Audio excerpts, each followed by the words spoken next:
Yes, guys, how you doing? Welcome back to the Spurs Talk Show. It's been about 5 days since the last time I managed to put myself in front of the live stream with you. I hope you're all happy and healthy, doing things that keep you happy and healthy, and especially if you love them. Guys, we've got an interesting little show tonight. Apparently, Johan Vissa has walked away from the training camp at Brentford, been sent home because he's unhappy, he's unsettled, he wants to leave. And Tottenham Hotspur and Newcastle United are on red alert. According to Cavalieri, Newcastle United have made the first move, but according to BBC reports, Tottenham and Newcastle are both sniffing around, circling like vultures, trying to get their guy. £50 million is the quote that Nottingham Forest were asked to pay when they had a little sniff. Depending on Forest situation, depending on Morgan Gibbs-White, is this all a smokescreen? Is it all a little bit of shenanigans? We're going to be talking about that, guys. I hope you are capable of doing me a little tantalizing favor, which is hit the like button. Free to do. It's right down there. Drum the thumb. Rub the sub if you haven't already. It's free to do as well. And it does do the business. It does help the channel out. We're on the march towards 36K. It's been a wild summer so far. And I'm so gutted I missed out on all the fun last summer because of the shenanigans that were going on then. But hit the notification bell, guys. Drop the comment. Let me know your thoughts on today's topics. I'm going to be talking to the chat a lot because I just wanted to come and re-familiarize myself. I've been entirely honest. I was sitting there going, should I do a live stream? Oh, I don't know. I feel a little bit out of sync with it all. And then I realized, actually, I've been doing live streams every day on Football Inc. with Johnny. And I was like, what am I doing? What am I getting concerned about? Just get on board it. Smash the granny out of the live stream. Guys, how you feeling? How are you? There's 300 people in the house. Love to see it straight out of the trap. Please do those favors for me. Also, guys, I just need to ask you for a little favor, if you don't mind. If you may or may not have heard that Thursday night is the debut show of the Spurs 5. And I've mentioned it on the upload this morning. Here is the link right there. And I might have to pin it in the chat, actually. I might have to reference it a couple of times. But we are trying to take this one very seriously. It's been something that's been percolating for a while.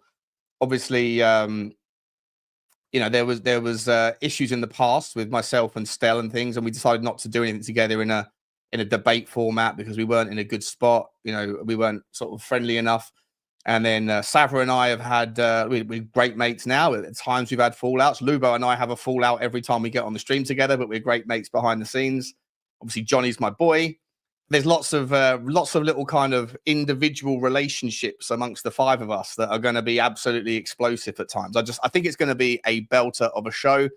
And Henry said, I was talking to Henry about taking over. Just me personally, I was thinking about buying his channel off of him. Maybe 6 months ago, 4 months ago, 2 months ago. We were speaking about it for ages, and then in the end, I picked up the phone and said, "Do you want to be a part of the Spurs 6?" Because the idea was initially 6.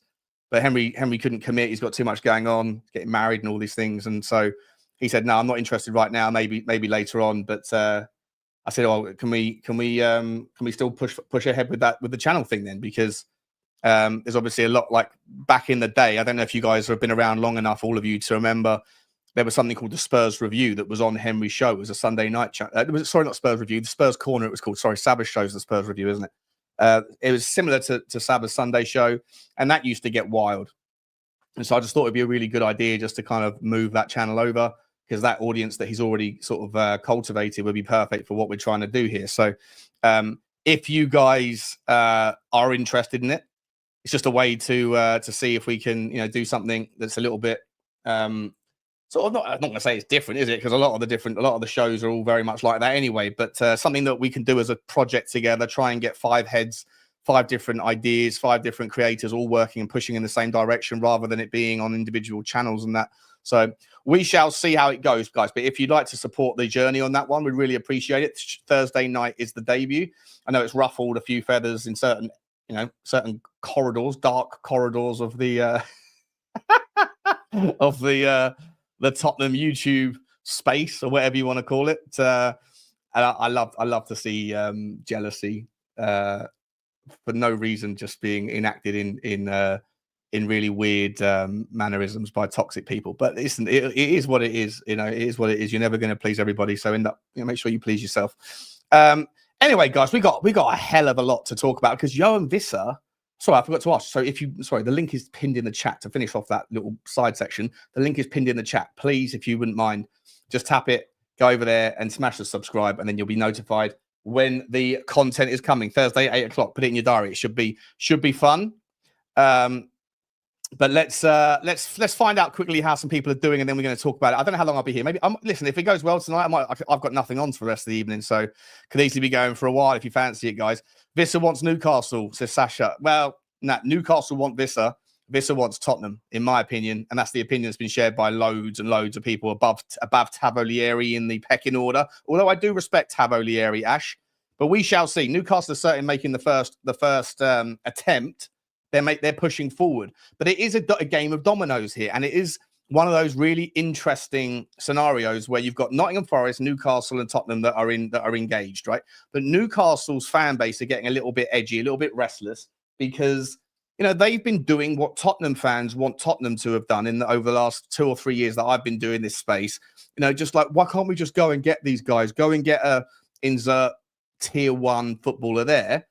And we don't do that. We don't do it, right? And I know it annoys some people, and some people go, you never know. Just go and ask the question.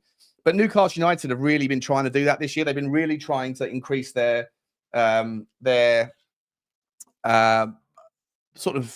squad depth by going in and finding first team improvements, and then relegating other players down to the bench or whatever. But they haven't had any success, have they? They've been absolutely cock blocked every single time. I know this is something that we usually do on Football Inc., but I've got so many videos here that might be ready today. So yeah, Newcastle United have been cock blocked so many times by bigger teams. As soon as there is a player that they want, then a bigger team just comes in, picks up the phone, and this is what happens. Just when you thought your squad was getting proper, that player won't leave. They call that cock blocker. We do call that cop blocker. We've got cop blocks in our own squad. We're going to be talking about that with Richarlison. I had a ding-dong debate with with Adam William Cahill. Love Adam Cahill. Friend of the show in the WhatsApp group. He's a massive Richarlison fan. You know how I feel about Rich. He loved the person, just not a fan of the player. And but listen, it turns out that someone asked a question after like an hour and a half of debate. How much is Vissa worth? And I said, well, look, if Richarlison apparently is worth 50 million quid, then Vissa, by that rationale in my mind, is worth 4 times that. Right? I think Vissa's a fantastic player. They're both the same age. But like Daniel Levy, like first of all, you've got a problem with moving Richarlison on, right? We've already heard this is like a sell to buy thing, not because of the money, but because of the squad space is sort of taken up at the moment, which is what it is. Like I've been saying it for a long time. Matt Law, for what it's worth, was not referencing the squad space issue when he was saying Tottenham have got a sell to buy summer. He was talking about we got no money, and he was wrong, absolutely wrong. But there is a problem now with a chock-a-block squad. If you can't move these players on and they are under no obligation to leave, they're still in their contract. As I said, there's lots of people that are winding down their final year. In the case of like Bissouma and Sonny, those two may go, may not go. But if they don't go, someone has to move somewhere to be able to make room because we have got a chock-a-block squad. And unfortunately, with Richarlison, you've got double cop blocking going on. You've got Richarlison not wanting to leave anyway, and then you have Daniel Levy, who's a complete hypocrite, who says, I'm not paying 50 million quid for someone or 60 million quid or whatever for a 27-year-old. I'm not paying that. There's no resell on value. Not that he's ever actually said that, but that's the kind of general theme, the twist, and the sort of tale that is sort of handed over to everybody via the media. Yet he seems to think that Richarlison to Brazil is the £50 million the asking price, especially when the player's already been amortized down to about 15 million quid on the books. He's not a £50 million player. He isn't. He scored 60 goals in 240 games, 64 Premier League goals in 244, 63 Premier League goals in 244 Premiership games in his career, 1 in every 4. And Adam, bless him, was telling me he's a superstar striker when he's fit. He's top class. I had Brian Timlin, another friend of the show. Love Brian as well. I'm sure hopefully these guys are watching. I'm going after you, boys. I'm going after you. he said, "Oh no, he's a top 6 or top 7 striker when he's fit." I said, "Well, he's not though. He's not. What a goal every 4 is like a pretty good return for a pretty good number 10. It's absolutely not good enough for anything like someone who's a top draw 9 in the Premier League, and he doesn't get into any team in the top 6. He might get in at the moment to Manchester United, but that's just because they are equally as bad. I think that Richarlison is a West Ham type of player, or Everton, Fulham." And in actual fact, I know this would never happen because it's not Football Manager, but in reality, like the perfect trade here would be for Tottenham to say, "We'll take Vissa and we'll give you Richarlison and Bissouma." They need a 6, having sold Norgard. And if they lose Vissa and Mbumo, they definitely need a 9. You know? Anyway, we'll come back to that story. I was going to say hello to people, wasn't I? But then I didn't get a chance. Let's go say hello to the members. There are the known knowns and the unknown knows, and we pretty much have no idea what is going on. This is why this is the greatest slide ever made. There are known knowns. There are things we know we know. We also know there are known unknowns. That is to say, we know there are some things we do not know. But there are also unknown unknowns. The ones we don't know, we don't know. that is honestly the smart. That guy was an absolute like horrible, murdering, nasty piece of work. But he pulled an absolute rabbit out of the hat when he said that shit, didn't he? Jesus Christ! How do we justify a war? We just talk about things we don't know that we don't even know, and it's those things that are the scariest. And therefore, let's go kill 1 million people. Absolute fucking disgrace. Daniel, leave me. I like that name. Dark clouds overhead. Must be a Tottenham transfer talk upcoming. Pull your finger out, Levy. 100%, mate. 100%. Eugene's in the house as well. Big up, everyone. Hit those likes on entrance. Good to see you, Eugene. Thank you for the modding as always. Drooler is a Franco. Evening, Sean. Evening. I'm not skipping over everybody. I'm just because I'm miles behind on the chats, guys. I'm just saying hello to the members for now, but I will be bringing everyone's chats in a little bit. Ratata rub the sub. I like it. Careful. What are we rubbing here? Right, rub the sub and drum the fun, people. That's what we need. Thank you very much indeed. Good to see you, and thank you for your loyalty, Drew Lar. It's nice getting to know you, mate, on the in the chat. I obviously haven't seen you for that long, but I've been noticing you a lot in the last sort of, I don't know, 3 or 4 months. Very cool to have you around.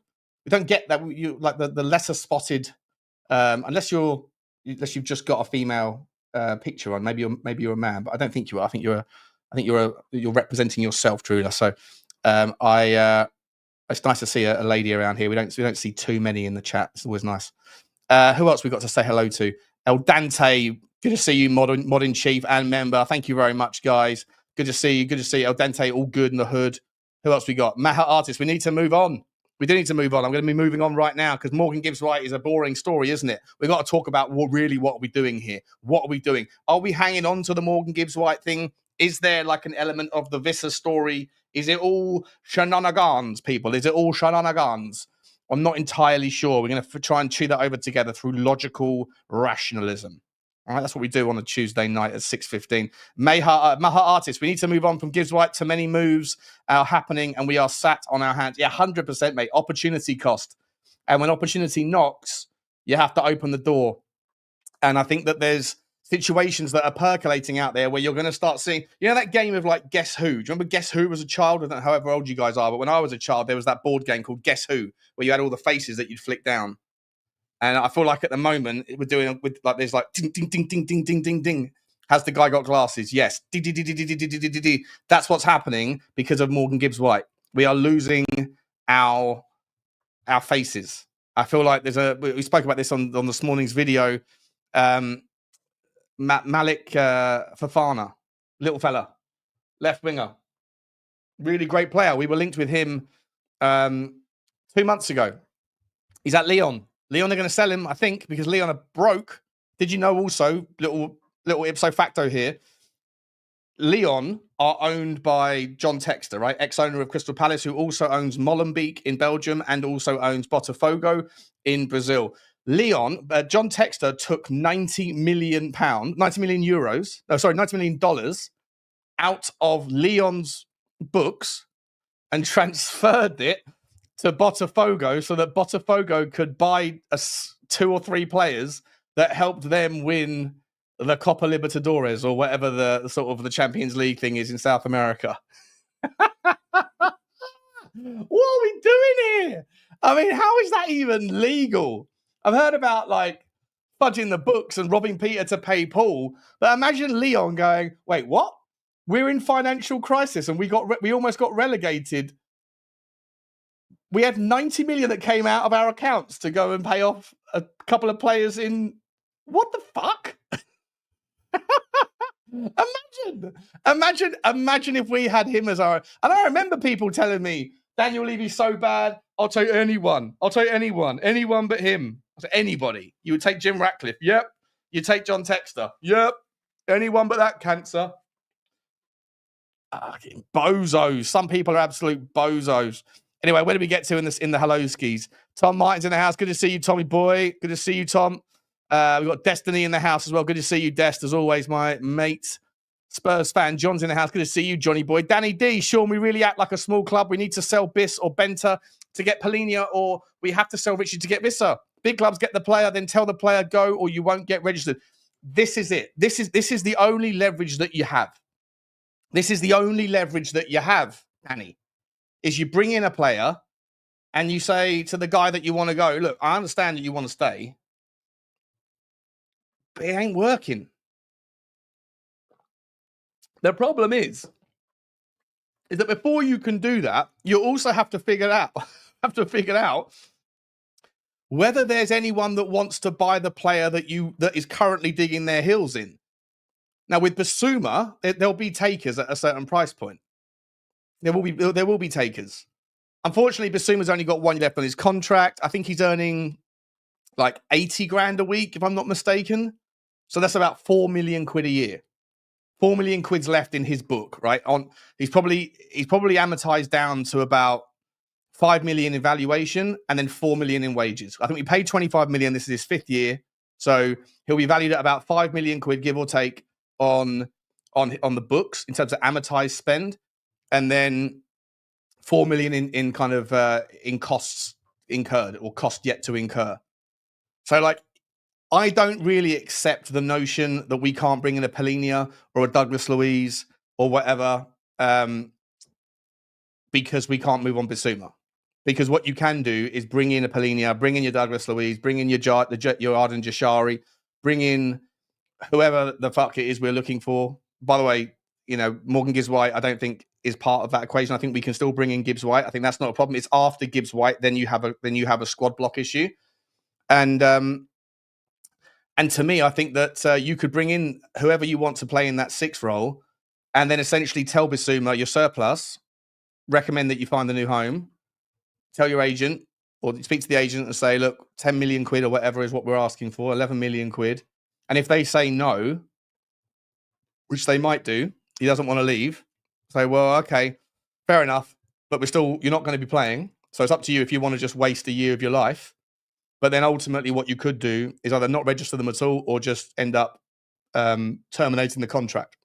Because it's not that much, is it? 4 or 5 million quid. It's a couple of concerts. And we've got 17, I think, concerts at the ground this summer. So I think with like certain scenarios, you could do that. With Richie, I think Richie got 3 years left on his contract at Tottenham. And Sonny's on too big of a wage, and you wouldn't disrespect Sonny by terminating his contract, would you? No chance. But yes, for sure, there's Cop Block Central going on. But like I say, it doesn't affect the Gibbs-White deal. But I still don't know if Gibbs-White is really what we need. I don't know if it's what we need. Let me come back. I'm going to catch up with the chat. I just want to make sure I'm not missing any members that I haven't said hello to yet. And then once I get to the bottom, then I'll be just talking to you all. The 2 Mark show. Evening all. Hope you're good. Evening, Marky. Good to see you, buddy. Good to see you. Spuds ain't part of the Big 6 anymore. It's over, says Tommy K. Okay. There you go. Adam's in the house. My number 9. He can be your number 9, mate. He can be your number 9. He's not my number 9. Oh, you know what? Fuck it. Time for a poll.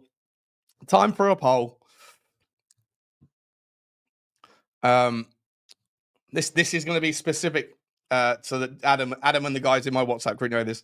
What word or what adjective most closely resembles Richie? Superstar? Top player? Bang the FCK average? Trash. Let's see what happens. I don't want to be disrespectful to the guy, but this is just I want to see what's going on there. Let me know where you go, and we'll come back to that one. That's more of like an internal thing. Good to see you, Adam. Mate, you come on, mate. I put the link in the WhatsApp group, mate. You can come on anytime you want, bud. We got someone who's just coming to join us. You got coming to see. Just before I bring him in, because I'm going to get distracted with the conversation. Stay there for 1 sec, Lubo. I'm just going to quickly say hello to the members. Paul French, Shawnee, tell us more about dwarf microeconomics. Good to see you, mate. Futures bright, futures lily white, stressful day, need a laugh. Good to see you, mate. Hope you're okay. Jim Bird, coming you Spurs. Evening, don't always comment, but always watching. Well, I very much appreciate you, Jim Bird. Thank you very much for your loyalty as well, mate. 22 months is a long time. Really appreciate you. Really do. Luba, I can see you, mate. Just let you know. I'm just getting through some of this catch-up stuff, some of these admins. Where do we get to? I said hello to Reese Jaggers in the house. Good to see you, Reese. And Paul French is saying, Paul, Sean Butler, flat cap or baseball cap? Tonight, mate, I'm wearing a wet hat because I'm sweating so much again. Like it's so humid in my in this room of mine. It's like over the boiler or something. It's just ridiculous. But let me bring in Lubo. Is he ready or is he looking at his email? He's ready. How you doing, Lubo? Yeah, good. You? Can you email me the link? Do you mind? Send me through a quick email. I'm on the phone at the moment. I can switch over. Can't you email yourself the link? No, on the phone? No, I've cut and pasted, but it doesn't. It's not clicking. It's not. It's just a flat line. Mate, are you sure you're cut out for getting into media, mate? You're a massive Luddite. It's insane. Yeah, no. Go on, send me the link. I'll be back on in a sec. Yeah. Cheers. Oh, he's a funny man. Okay, here we go. There we go. He is. Oh, he's left me. He left me with the weird overlay. Come back. There we go. What did he get to? Dean Lives. He's saying, "What's up, Sean? Hit the like. Good Spurs crew." Yeah, thank you very much, mate. I appreciate you, buddy. I appreciate you for the super chat as well. And yeah, for all the super chats that have come in so far, guys, I really appreciate you. Lubo, it's time to learn Control V, man. I know. Sean, can you email me the link? I can't get it from my phone. Well, you can email it yourself from your own phone, can't you? Gee whiz.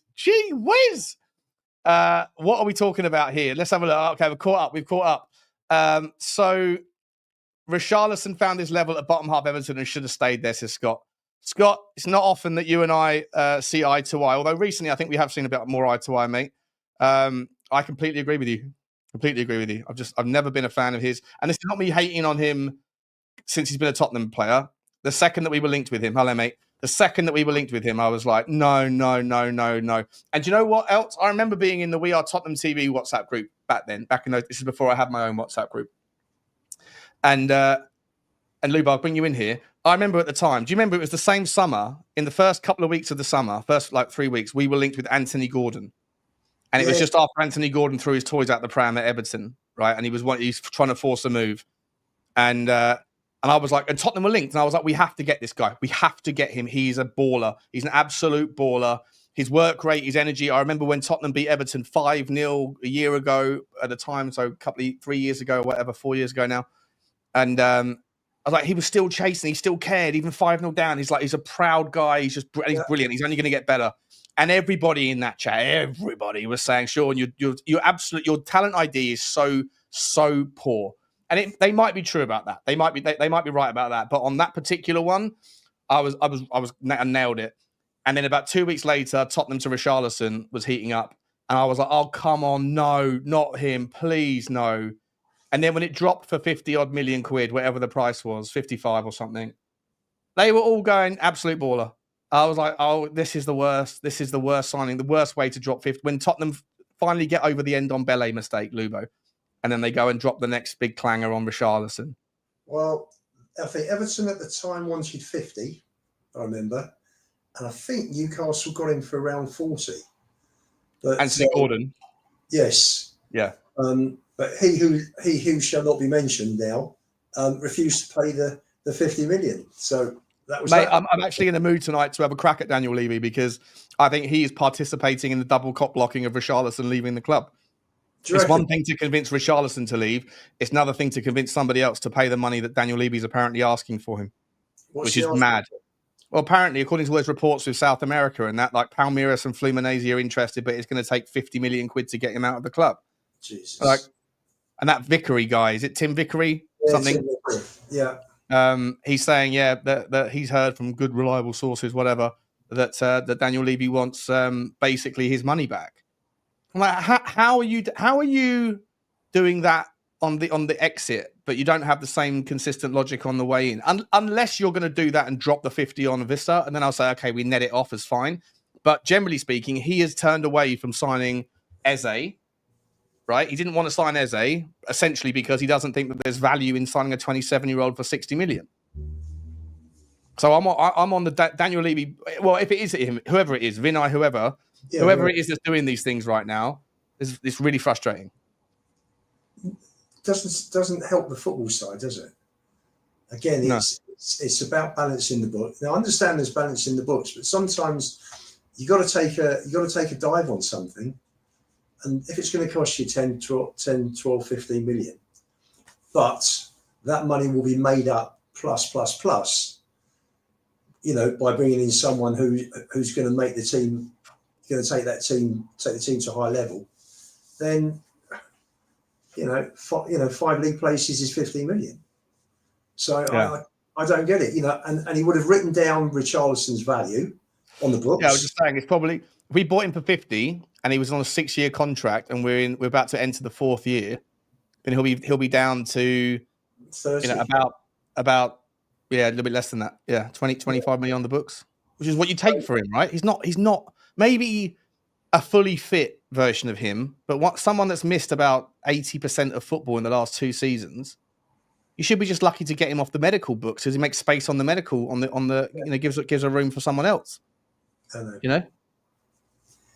That's our club, isn't it? It doesn't seem to change. I seem to think, I don't know. Listen, I said on the Sabah show today, let's wait till 2nd of September before we give a definitive opinion on the transfer window. Of course, yeah.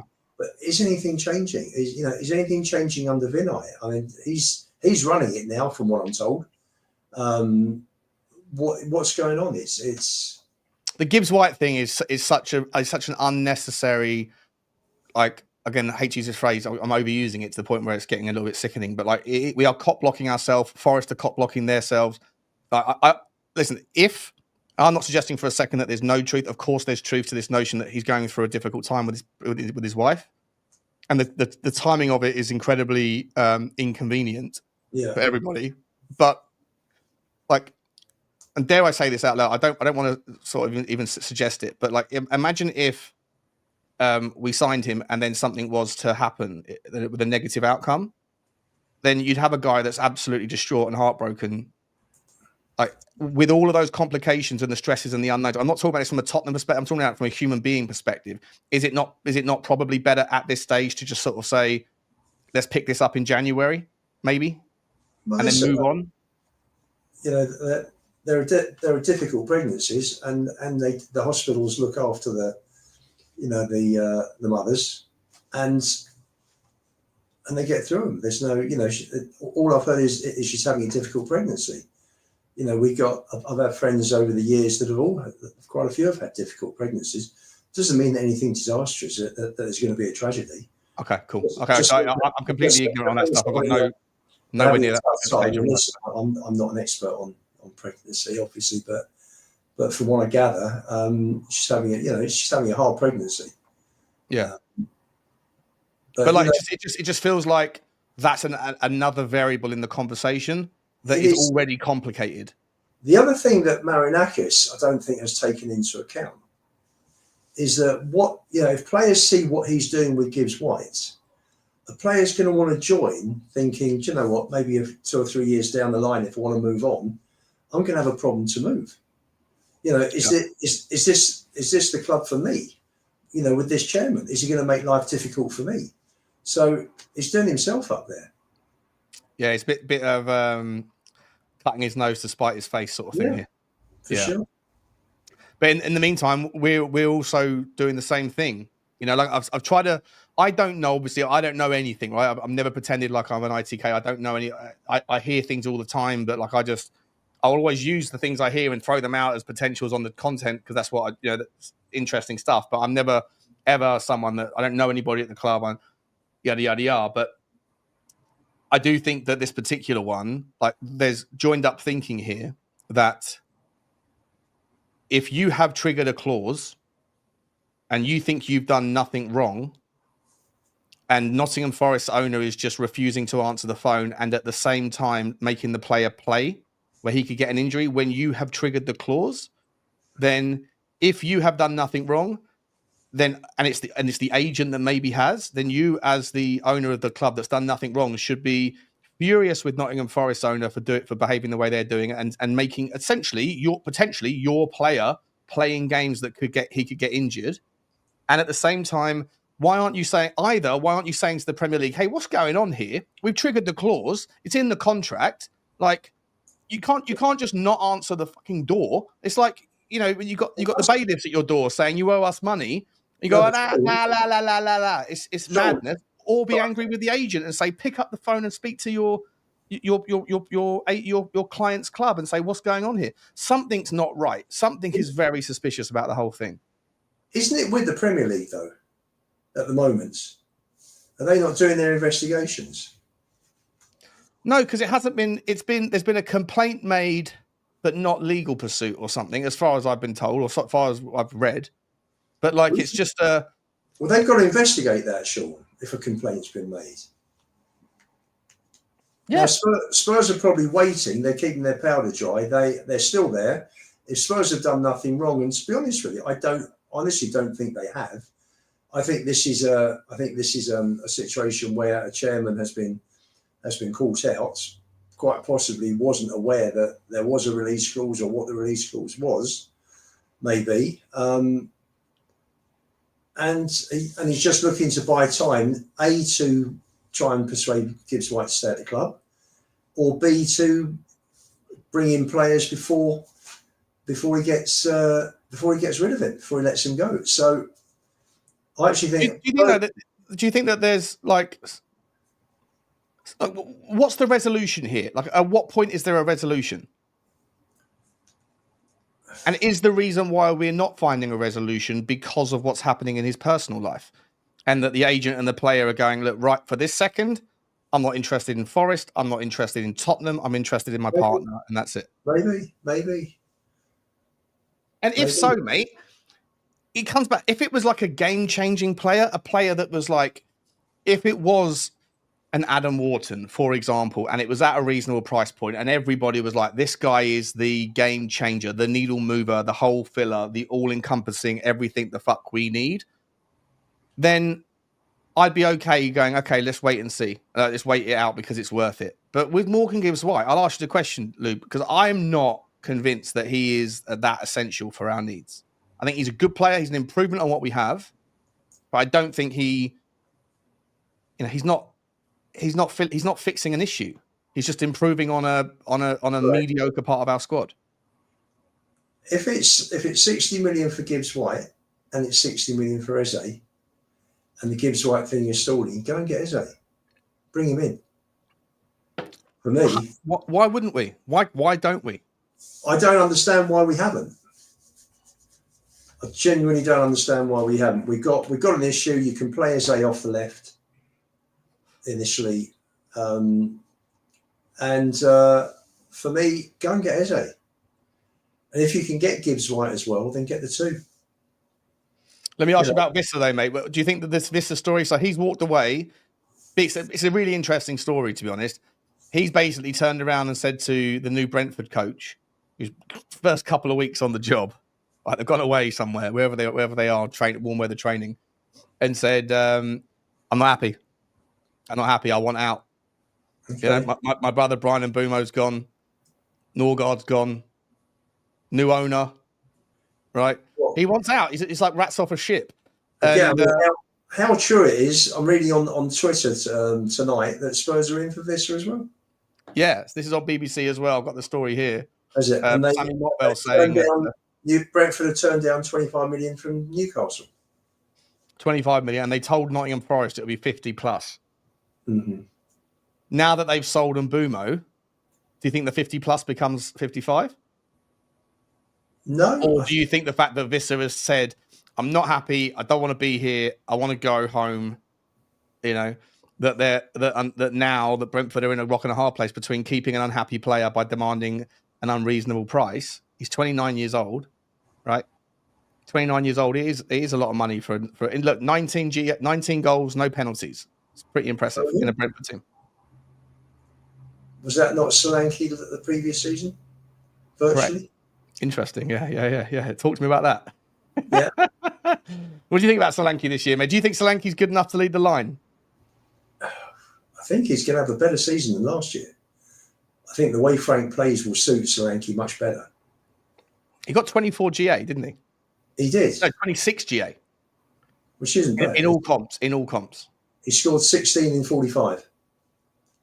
Yeah, and 8. Oh no, sorry, 24 because he got eight assists as well in all. So 24 GA in 45. It's not terrible. No, people go, oh yeah, but that was against like in the League Cup and stuff. Well, most of our League Cup performances were against Premier League teams, Well, and he turned up in the big games in the Europa League as well, right? Scored in the league. He scored against Chelsea. He scored against City. Scored against Liverpool. Scored against Villa. So, you know, he scored against most of the top 6 teams. So let's hope. Listen, he's not the prolific goal scorer. He's not of the level that we've been used to from, you know, even from like going through Greaves, Chivers, Archibald Crooks, Teddy, Klinsmann, Berbatov, Defoe, etc. Kane. You know, he's nowhere near that level. Yeah, but when's the next time we can get someone that's near that level realistically?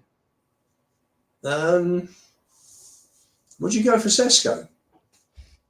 I was having a ding dong debate about this on a private message with someone earlier. It was like, why do you like Sesko? He's trash. I was like, on what level is he trash? He's like, well, his output. I was like, okay, but he's 22 years old, and he's got like Ekitike had a better season for Frankfurt than he did for Leipzig, but Sesko for me is a better player than Ekitike right now. I believe he is. Sesko's a 9. Ekitike can play off the left and obviously in a forward, like in the front 2 as well. So Ekitike's got more variety, but I think at the same stage, I think that for me, Sesko is a better player, and I think the potential for both of them is huge.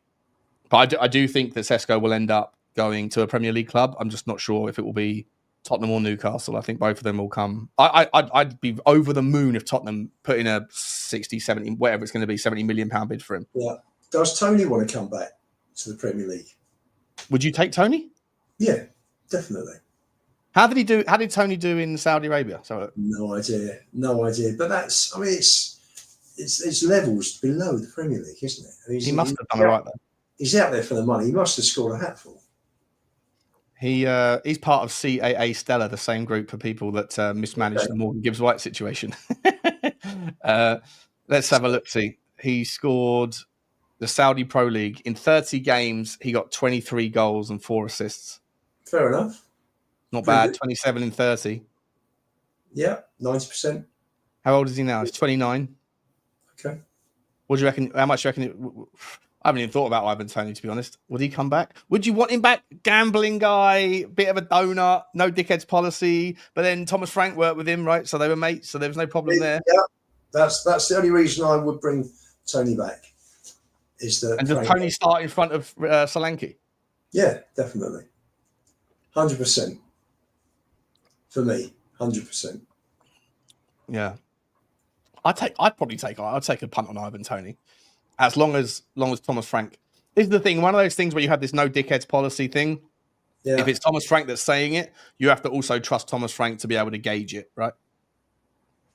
Yeah. Listen, it's personally the one probably that's probably attainable. The one that the player that's most attainable, I would think, is Vissa.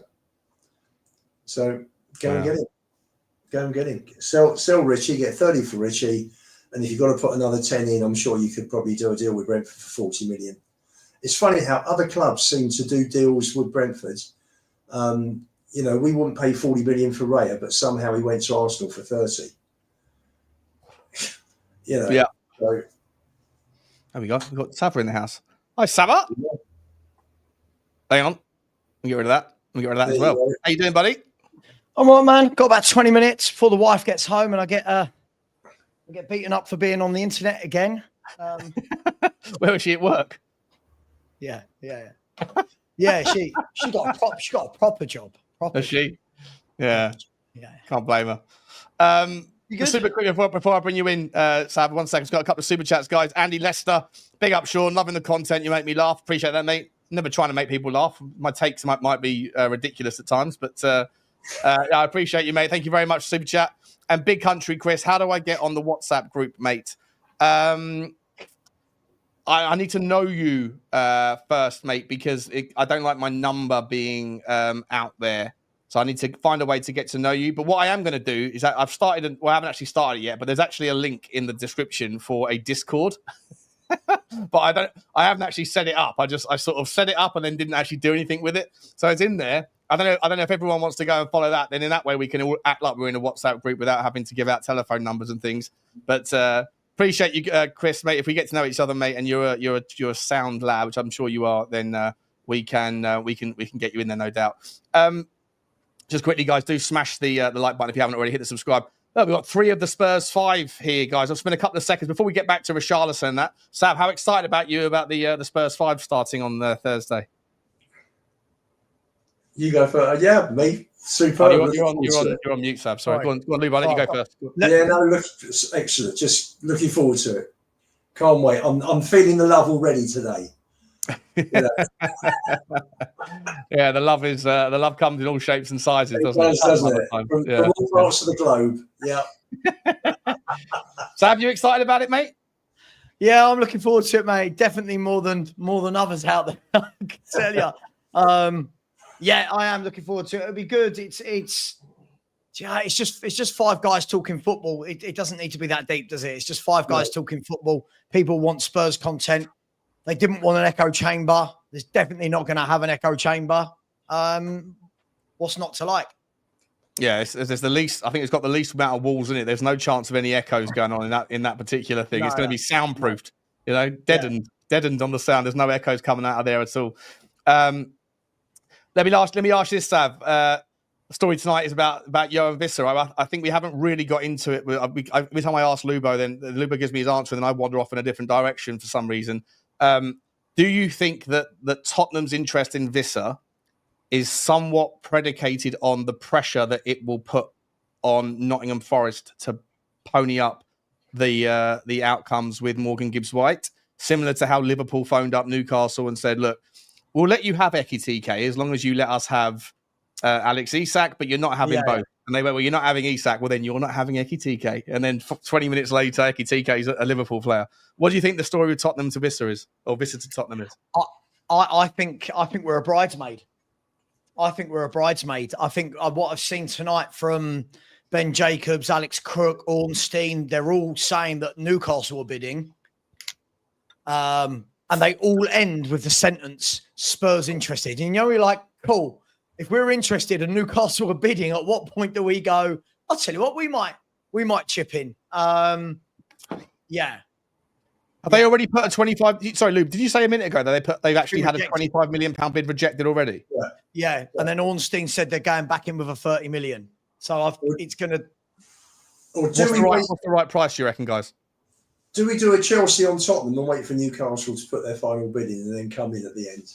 Yeah. I reckon 40. I reckon 40 gets him. That's what I said before, wasn't it? Yeah. I think 40 gets him. I know he's 28, nearly 29 in a few months, I think. I just think he's the profile that we don't have. Whether it's Wissa or somebody like that, or Calamundo, someone like that. I said this before to both of you. I feel like all our strikers at the moment are big, bustling, hardworking, press well. I feel like I just want a bit of a trigger. I want a trigger guy, you know, who might do nothing in a game, might do nothing, and then boom, goal. I'd take him all day long. Have you seen that Evan Gassand from Nice? You're taking a look at him? Yeah. I think he looks really cool. When I ran through the Y Scout, and like normally when you click on highlights or the best bits, I think it's called best moments, there's normally like, I don't know, like 10 cherry picked things on a player before you start going back to like 24, 23, 22 in the years. This one had like, Gassand had like maybe 25 of his big best moments, and they were all in 2025, and one after the other. I was like, oh, wow. He can ping it with his left peg, ping it with his right. He can shimmy shammy, find a little space. It is the French league, you know, but he's a good player. He's a good player. I think he's a little bit untested, but you know me, I'm not one to say, oh, you play in a different league, that must mean you're automatically not good enough. I just think we need someone like that, whether it's a Wissa, whether it's a Gassand, whether it's a Calamundo, just somebody that when you bring off the bench isn't a like for like. I'm not taking off one workhorse to bring on another one. I'm bringing on someone that's going to say to the centre half, right, you've been battling him in the air all game. Now you're going to have to have a foot race with me. Yeah, but the difference is, I think people have got to understand, the difference is Brennan Johnson isn't a centre forward. As a centre forward, I think you can get away a bit more with not really being in a game a lot. Look at Erling Haaland. Yeah. Some games he's in massively. Other games he'll have 4 touches but grab 2 goals. Brennan Johnson hasn't been playing up front, which means if he's doing nothing but the tap-in, it means that Spurs are ineffective down the right-hand side, for example. Look, Colin Mawani is another one someone said, right, you know, somebody of that ilk, Sean, I've got a feeling this has got Newcastle written all over it, though, for Wissa. Calimundo, you mean? Calimundo, that one? Calimundo and Kolo Mawani. Oh, Kolo Mawani. Yeah, what's going on? So Kolo Mawani is interesting, right? Because he went on loan to Juve. He had a really impressive season in terms of performances. His output wasn't spectacular. I think he got 8 goals and like 5 assists or something in the second half of the season. Not a bad output, but not like he didn't blow the sort of the roof off. But since then, Juve have gone and signed. They're about to sign Chiesa. They're about to sign.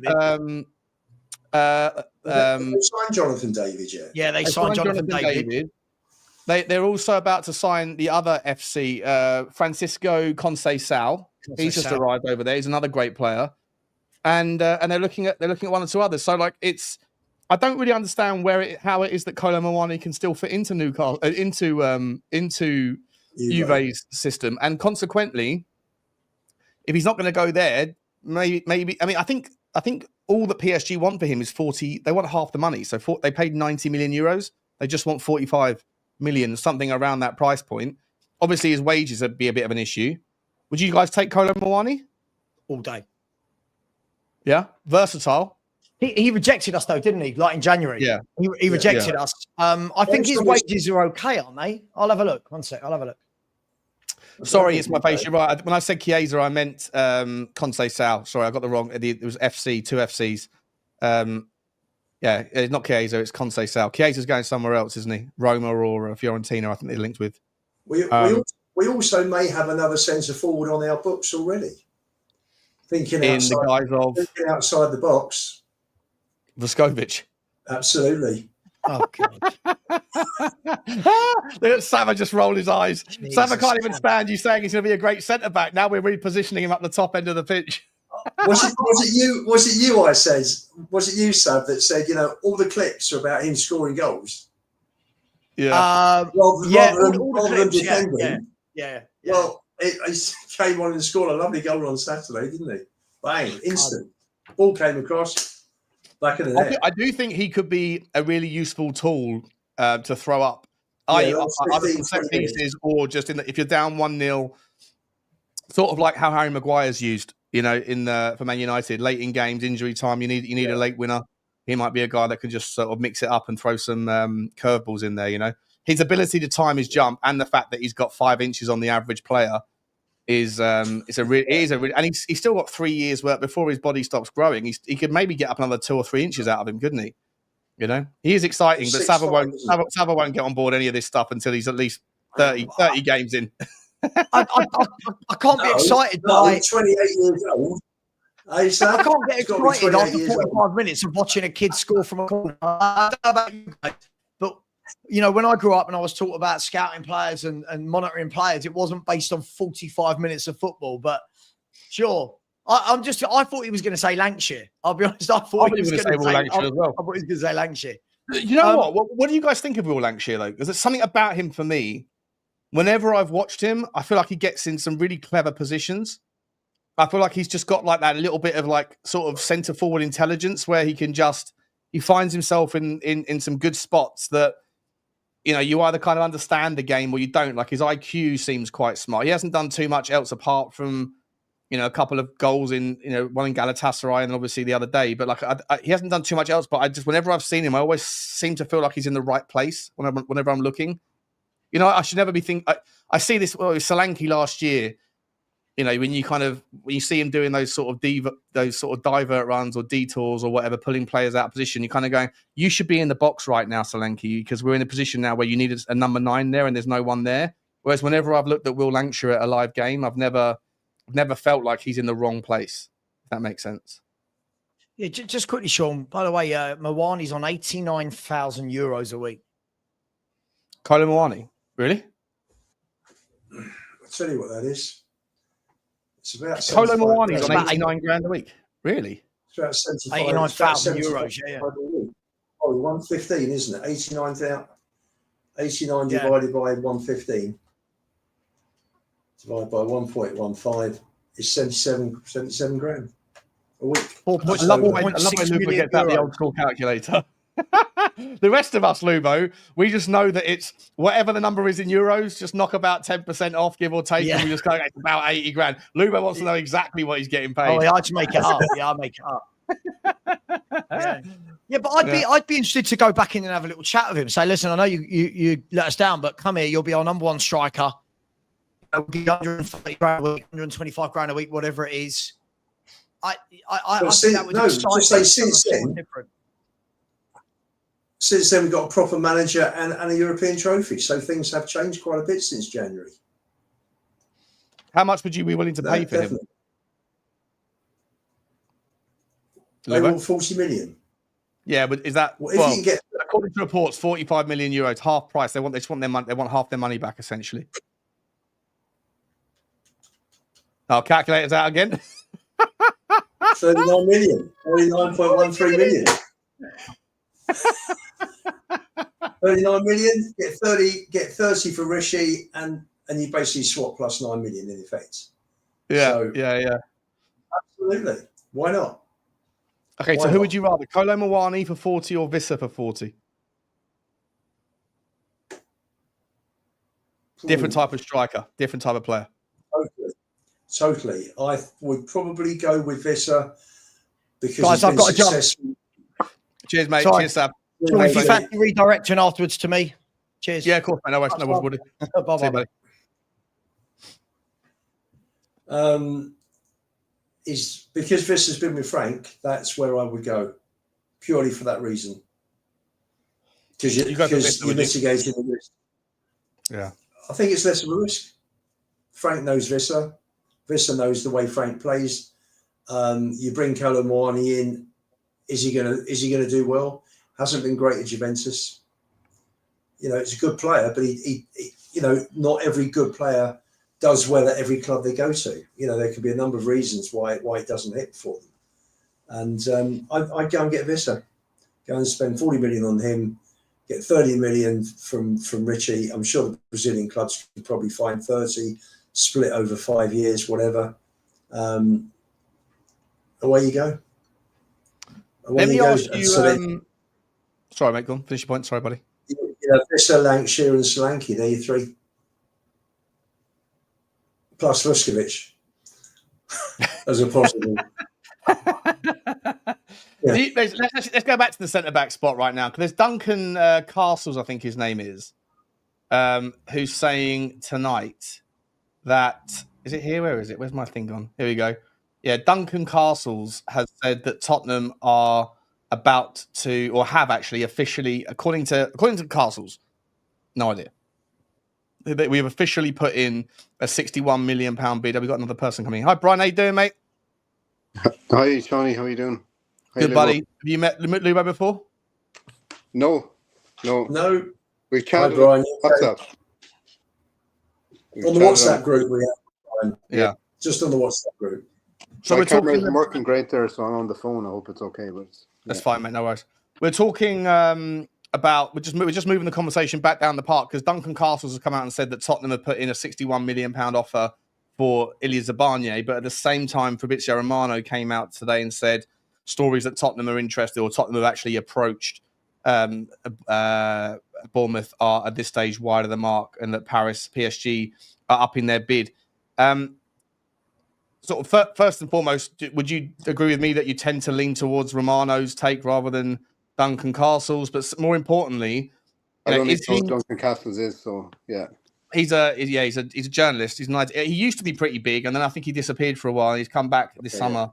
But yeah, the question is about Zabanye. Like, do you think that do you think there's any sort of smoke without fire? Are we possibly interested? Let's just assume that we're interested. Do you think that we need Zabanye? Well, there's been quite a lot of talk about him in the last week. It's not completely out of the blue.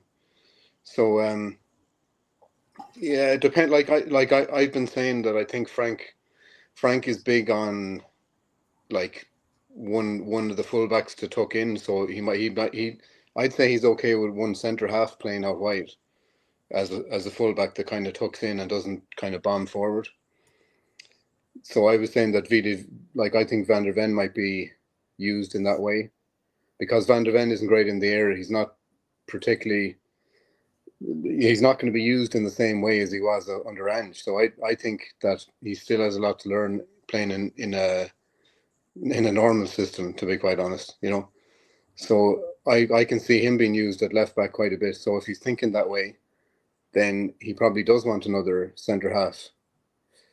And we were being linked with a lot of centre halves, so I would believe it, yeah. But Brian, we've got 9 centre backs. We've got 9 centre backs at the club. Yeah, well, we need to get rid of some of the other ones, yeah. But when you look at it, you got Romero, Van der Ven's 2, Dragusin 3, Danso 4, Davies 5, Phillips 6, Vuskovic 7, the Japanese boy 8. Japanese boy. I think his name. Okay. Katai is it? And there's a 9th, isn't there? Because I know Dorrington went, but I'm sure there were 9 centre backs. So yeah, there's Ben Davies as well. Is that the one you're talking about? Is that the 9th? I mentioned Davies. Who was I missing? Well, Ben Davies is going to be sold surely or loan. Yeah, sold out. I don't think he's going to be here. And so Dragusin 2. Then you've got Darrington has gone to Aberdeen. So Romero 3. You've got Phillips will be sent out on loan again, I'd say, or even sold. 4. Sell Phillips, sell Dorrington. Well, Darrington's gone on loan for the year. Oh, okay. Well, yeah. So he's out. I mean, sorry. When I say sell, I mean just like discount them. I can't wait to see what Kota Takai is like. I've heard really good things about him, but you never know. Well, he's coming in for the first team, Takai. That's what they said. So, how old is he? Is he 21 or 20? 20. Okay. You know his age. You know his date of birth, Luba, but you don't know his name. What are we going to do with Vuskovic? Like, is he staying or? I hope I want to see him and all the way. That to me is a decision that I think that you kick the can on all the way down the end of the window, right? Like you let him have all of the pre-seasons. You see how he handles against Arsenal. You see how he handles it against Newcastle and even Bayern Munich. And then if you think he's not quite up to scratch, then you find the loan for him in at the end of the window. The way he's going, he's going to be up front the way Lubo was saying. Yeah, well, I mean, look, he's certainly. I think he's too good of a tool too good of a utility man. I think look at what Eddie Howe did with Dan Burn. Yeah. You know, before in the Carabao Cup semi-final and in the final, and then the following weekend, the England team, used him in exactly the same way, where they set him up like 3 yards outside the penalty area for corners, and they obviously just had a signal where the ball's going to be put on a certain spot, and if the corner kick taker can find it, and then he can get his run, his march. Dan Burn got the 6'6", 6'7", whatever Dan Burn is. It's you can't defend against that because you've got a guy who's great leap. He's already got 4 or 5 inches on everybody else, and he's starting outside the box.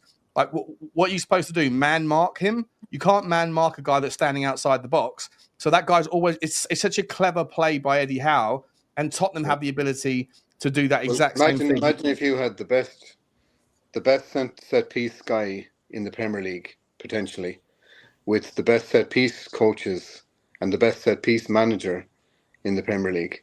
It could be lethal, like.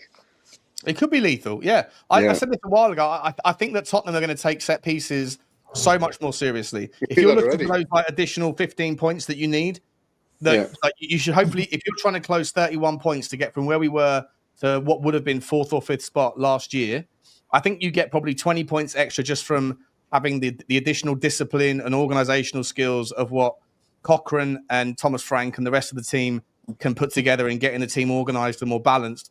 But if you're looking for the extra 15 points, then for me, one of the methods that you do that is set pieces. And it was amazing that we already had a long throw-in contest that was seen on one of the whiteboards, wasn't it? For the who won the long? Was it Kevin Danzo won the long throwing contest? I think, didn't he? Yeah. Was it? Okay. Well, he's the guy you'd want in the box, though. You know. Yeah, that's true. Yeah. Like I think Spence has a throw on him, if I remember. Does he? I don't know. He's got a long throw as well. I've seen him throw the ball good, in some games that he played last season. Now, Foxy's in the house. The problem is Dan Burn should be much better from set pieces. People think he's a threat because he scored in the cup final, but so far has been. Has it only been a one-off? Okay. Yeah. Well, either way, the method I think is intelligent. But I think in Vuskovic, you've got a guy that's already shown in Belgium that he's an absolute monster.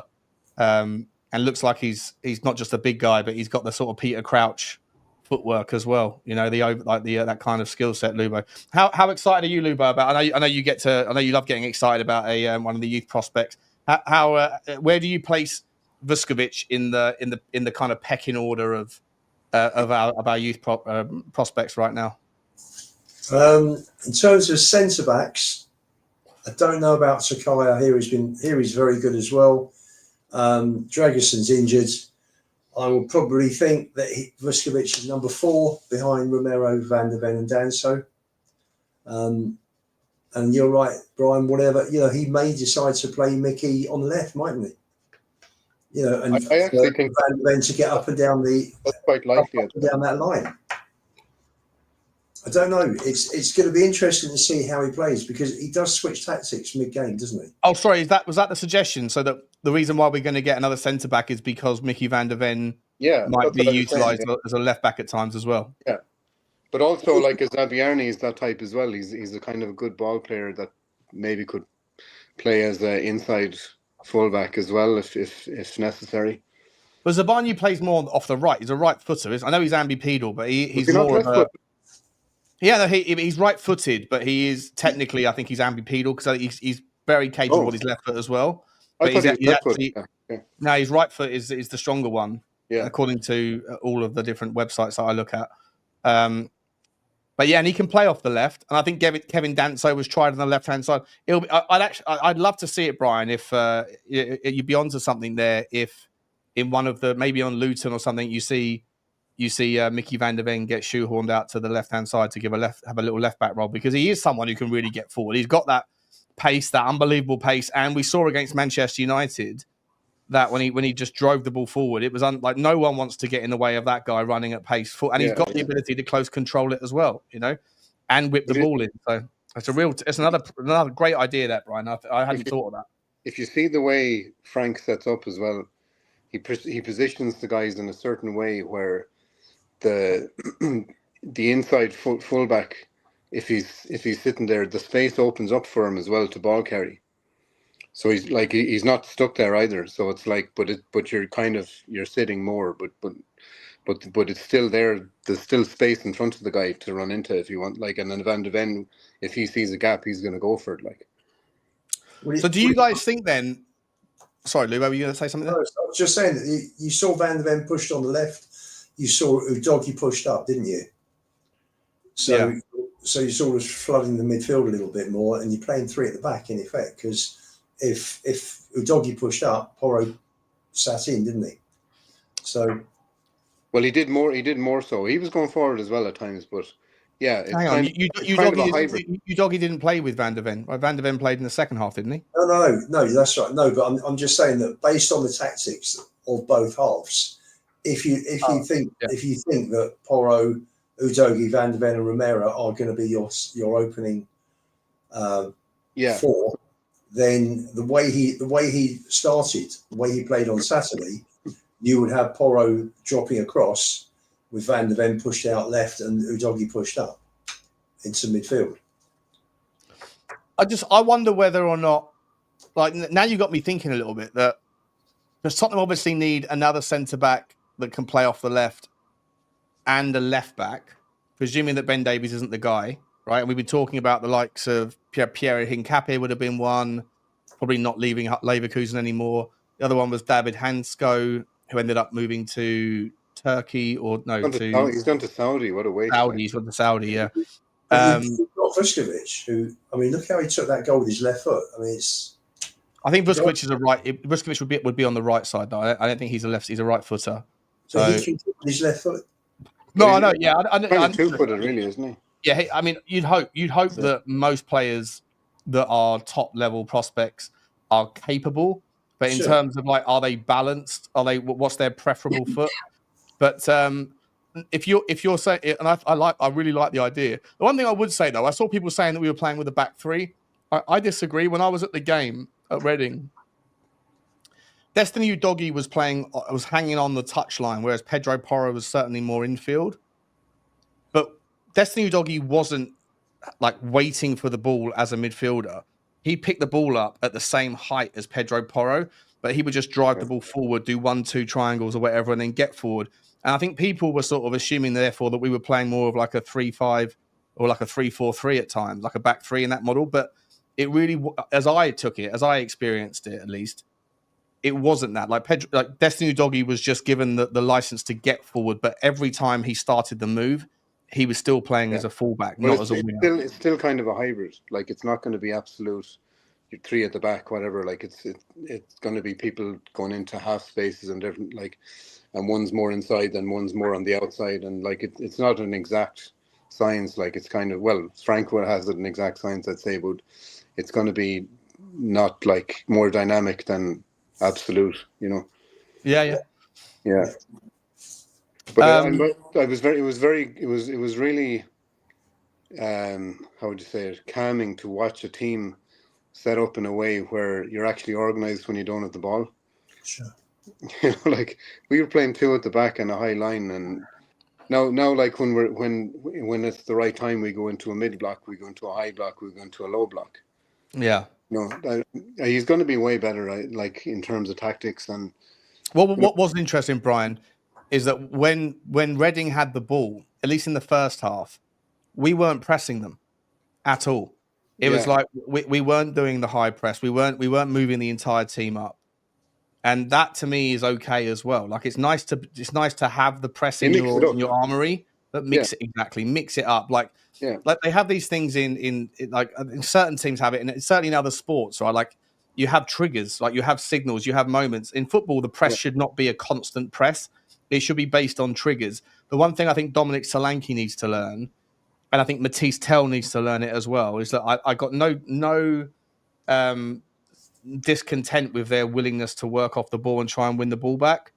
But if the only time a press works is if everybody's pressing together, because you saw it with Manchester United with Eric Ten Hag, when like 8 of the 10 outfield players were pressing, but 2 of them weren't. Ronaldo wouldn't press or whatever. Then it's just super easy for a smart team to be able to triangle their way up the pitch.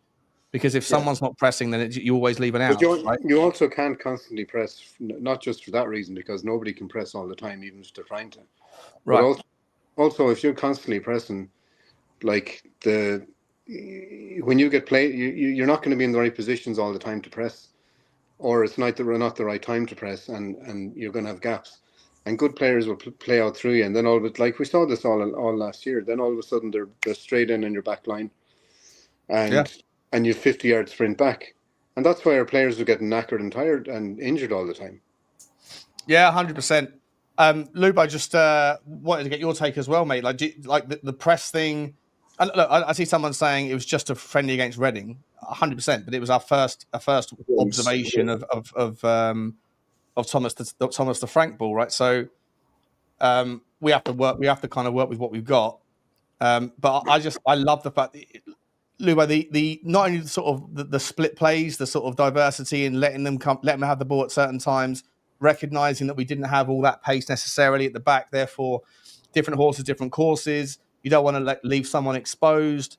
When we did press, we looked like we were pressing as a team. Like I said, the only thing I think was a bit of a problem is like Solanke still wants to just press all the time, and he just burns energy, and he gets himself caught out of position. Like I felt like it was the worst performance of the day for me, if you like, was probably him, because I think he was ineffective, and Sonny as well, probably, yeah. And Johnson. You didn't fancy you weren't at the game, were you? You didn't get to Reading, did you? We were watching it on Spurs Play. Yeah, so I'm not sure if you guys would have seen this on Spurs Play, but in that first half, I said this to Johnny, who was sat next to me. I was like, "Look, watch what Johnson's doing there. The ball was over here with Kevin Danso on the left side centre back, or it was with Udogie, and Johnson was on the back of the left back. Right, it was on the back side of the left back." And he was focusing on the offside trap, and Johnson was sort of walking backwards, like shuffling backwards. And he turned and ran about 3 meters back towards his own goal, turned in a U, and then started the run. And he put his hand up, and then Danzo was looking for him and pinged the ball. And it went out. I think they tried it 2 or 3 times in the first half, and it never came off because the delivery was overhit. But just the idea of like a trigger, whatever the signal was, and the fact that he's turning around, that was Nottingham Forest, Brennan Johnson. Never saw that in Ange Ball, Brennan Johnson. But you might not have picked that up on the camera because the ball was here and that was happening over here. But I think that they're going to try and use Johnson in a sort of more smarter way this season. I remember one of them where the ball overran and went off for a goal kick, I think. But he's actually 6'1", Johnson. He just didn't seem to be too involved. I don't know what it is. He's scored plenty of goals last season, and scoring is the hardest job in the game. It's the most difficult job in the game, which is why the strikers go for the most money. Yeah, I just want to see what add to his game. That's all. I didn't realise he's 6'1". Yeah, he's actually a lot taller than I thought he was. Like, there's a case that he could maybe be tried up front at some time as well, like as an inside forward, definitely. And if Frank plays at a 3-5-2, I mean, what do you do? Do you play Kudus there? I mean, he looked far more. Kudus came into it towards the back end of the match, didn't he? Yeah, that was my takeaway, mate. But when I put the video out, everyone was like, "Mate, what game were you watching?" He was involved from the 45th minute onwards, and I was like, "Well, I'm not talking about corner kicks. Yeah, I'm talking about like on the ball." I felt like the first 15 minutes of the second half passed him by a little bit. It did, apart from the corner in that Vuskovic headed on for Lancashire to score.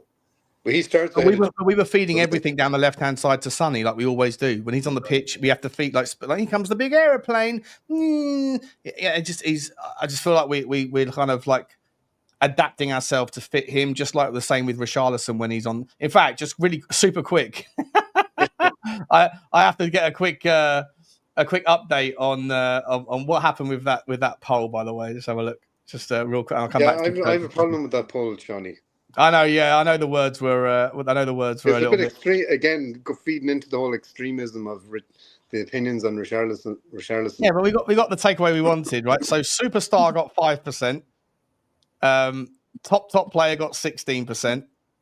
Bang the fuck average got 69%. and trash got 10%. So 79% of... I said, what adjective most closely resembles Richie? And so, unfortunately, Adam Cahill, and to you, Brian, and to everyone else in the WhatsApp group that thinks that I'm harsh, 80% of the Spurs Talk Show think that that Richarlison more closely resembles bang the fuck average than he does a superstar or a top player. Sorry, mate. What do you think about him, Lubo? Do you think Richarlison's bang the fuck average? I can't. Strange player. You know, when he's on it, he's very, very good.